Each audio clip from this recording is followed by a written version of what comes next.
জানতে চাই যে এই স্পা নিয়ে আমাদের দেশে একটা নেগেটিভ থিংকিং আছে বা নেগেটিভ ভাবনা আছে। এরকম সেটা তো এই বিষয়টা আসলে এইখানে এটা আসলে এনশিওর করবে কিনা নেগেটিভ বা এই ধরনের নেগেটিভটা কি এটা আমার আইডিয়া না। স্পা নিয়ে কিন্তু একটু নেগেটিভ কথা না। ওকে ঠিক আছে, ভালো থাকেন।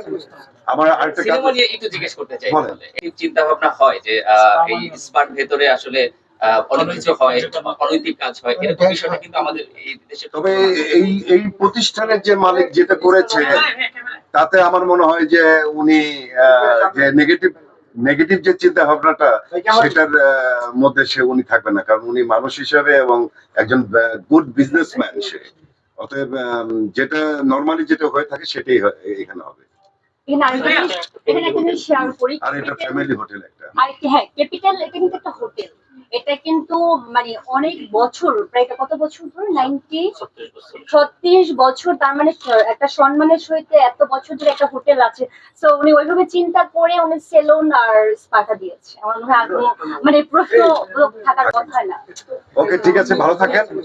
আমার আরেকটা কাজ সিনেমা নিয়ে একটু জিজ্ঞেস করতে চাই বলেন। তাহলে এই এখন বলা হচ্ছে যে বাংলা সিনেমার প্রায় সুদিন চলে এসেছে, এরকমটা ধারণা করা হচ্ছে এবং একটি সিনেমা সুপার হিট হয়েছে। এটা নিয়ে কি আসলে এরকম ধারণা করা হচ্ছে, এটা ঠিক আছে কিনা বা আপনার অবজারভেশনটা কি? আসলে কি সুদিন ফিরে আসছে? আসলে এক ছবি দিয়ে তো আর সবকিছু হয় না, তবে এই ছবিটা আলোচনায় এসছে এবং মোটামুটি দর্শকদের মধ্যে একটা ছবি দেখার আগ্রহটা হলে যে আমার কাছে মনে হয়েছে, কারণ আমি নিজেও এই ছবিটা হলে গিয়ে দেখেছি এবং আশা করি যে বাংলা চলচ্চিত্র আরো সামনের দিকে এগিয়ে যাবে। শুধু একটি ছবি দিয়ে না, এরকম আরো অনেক ছবি লাগবে, কারণ যে ছবির ইন্ডাস্ট্রিটা যেরকম পিছিয়ে আছে, এটা সামনে এগিয়ে নিতে আরো এরকম লাগবে। এবং আরেকটা জিনিস হলো যে আমি বলবো, সাকিবকে নিয়ে যারা ছবি বানায় বা সাকিব খান যেসব ছবিতে অভিনয় করে, শুধু ঈদ গুলোর মধ্যে সীমাবদ্ধ না থেকে সারা বছরে যদি এরকম একটা করে হিট ছবি দিতে পারে, তাহলে বাংলা চলচ্চিত্র আরো সামনের দিকে এগিয়ে যাবে আশা করি।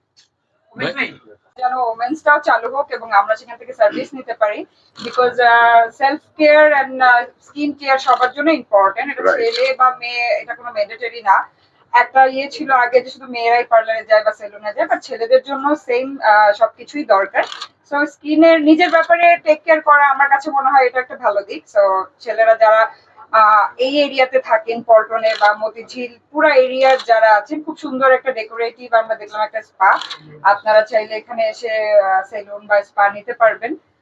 ক্যাপিটালের জন্য অনেক অনেক শুভকামনা এবং সামনে খুব শীঘ্রই আমরা ফিমেলটাও আমরা ওপেনিং করতে আসছি। অবশ্যই, আর শুধু এই আশেপাশে না, কারণ এটা যখন নাকি একটা সারা ঢাকা শহরে, শুধু ঢাকা শহর না সারা বাংলাদেশে যখন নাকি এর নামটা ছড়িয়ে পড়বে, তখন দেখা গেল যে ঢাকার বাইরে থেকে এসেও এখানে এবং এটারও অনেক ব্রাঞ্চেস যেন সব জায়গায় হয়, সেই শুভকামনা। এবং আমরা আশা করব যে এটা ক্যাপিটাল সেলুন এন্ড স্পা এটা শুধু ঢাকায় সীমাবদ্ধ না, সারা বাংলাদেশে মানে শাখা ব্রাঞ্চ যেন চালু হয়।